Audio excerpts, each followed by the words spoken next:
If your soil feels lifeless, your plants look stunted, or water runs off instead of soaking in, it's time for a revival. And at the heart of soil rejuvenation, two champions consistently come up: worm castings and compost. Both are natural, effective, and time-tested ways to improve soil health, but they work in slightly different ways. And knowing when and how to use each one can take your gardening from good to exceptional. Let's start with worm castings. These tiny dark granules are the final product of a worm's digestion process. What makes them so powerful is that they're packed with bioavailable nutrients, nitrogen, phosphorus, potassium, and trace minerals, in a form that plants can absorb almost instantly. But the magic doesn't stop there. Worm castings also team with beneficial microbes, enzymes, and even natural growth hormones. When introduced into soil, they don't just feed plants. They stimulate microbial life, suppress disease, and create ideal conditions for root development. The structure of worm castings helps loosen compacted soil, increase aeration, and improve moisture retention. That means whether you're dealing with heavy clay or sandy beds, worm castings help stabilize soil texture while adding fertility. They also create a buffer against common soil diseases. Many studies and countless gardeners report fewer fungal outbreaks and bacterial issues in gardens that consistently use worm castings, especially in seedling trays and container plants where conditions are more controlled. But while worm castings are rich and potent, they come with a catch. They're not easy to produce in large quantities. Most gardeners either raise their own worms or buy castings from vermicomposting operations. And that price tag adds up quickly, especially if you're working with large garden beds or a full landscape. That's where compost steps in, not as a substitute, but as a different kind of soil ally. Compost is the decomposed remains of organic matter, yard waste, kitchen scraps, leaves, grass, and more. It's a slower-release soil amendment compared to worm castings, but it brings mass, structure, and long-term organic content to the table.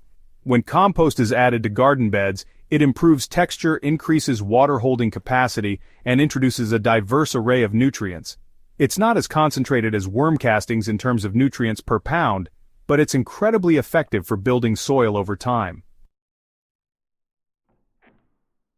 Where compost shines is in its accessibility and scalability.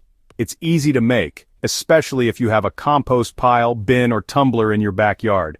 Even if you're buying it, compost is far more affordable than worm castings, making it perfect for spreading across raised beds, lawn areas, or orchard rows. It's especially useful in tired or depleted soil where organic matter is lacking. Compost kickstarts the microbial web, fosters the growth of fungi and bacteria, and begins the long process of soil regeneration. But compost does come with potential drawbacks. If it hasn't been properly cured or managed, it may still contain weed seeds, plant pathogens, or contaminants. The quality of compost depends entirely on the materials and process used.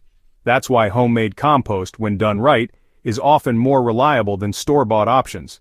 With worm castings, you rarely face this issue, because worms are highly selective eaters, and their digestion neutralizes most harmful pathogens, leaving behind a clean, safe end product. So, which one should you use for soil revival? The answer isn't either or. It's about choosing the right tool for the right job. If you're transplanting seedlings, starting a new container, or nursing sick plants back to health, worm castings are the perfect choice. Just a small handful around the root zone can make a dramatic difference. The nutrients are immediately available, and the biological boost helps protect vulnerable young roots.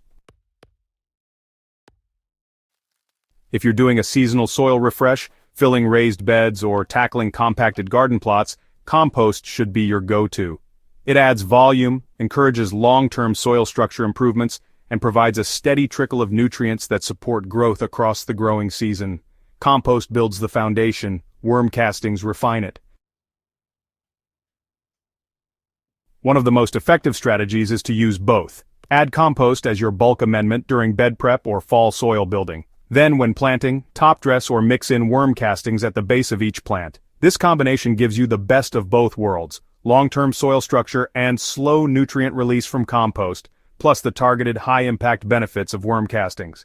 Some gardeners even brew compost tea and worm casting tea side by side, then alternate applications to support both microbial diversity and nutrient cycling. Ultimately, it comes down to your gardening goals and available resources. If you're on a budget or managing a large area, compost is your workhorse. If you're working with containers, specialty crops, or struggling soil, worm castings are your secret weapon. But when used together, they form a dynamic duo that no synthetic product can match. So, the verdict? Worm castings win for potency, microbial activity, and precision care. Compost wins for volume, accessibility, and long-term sustainability.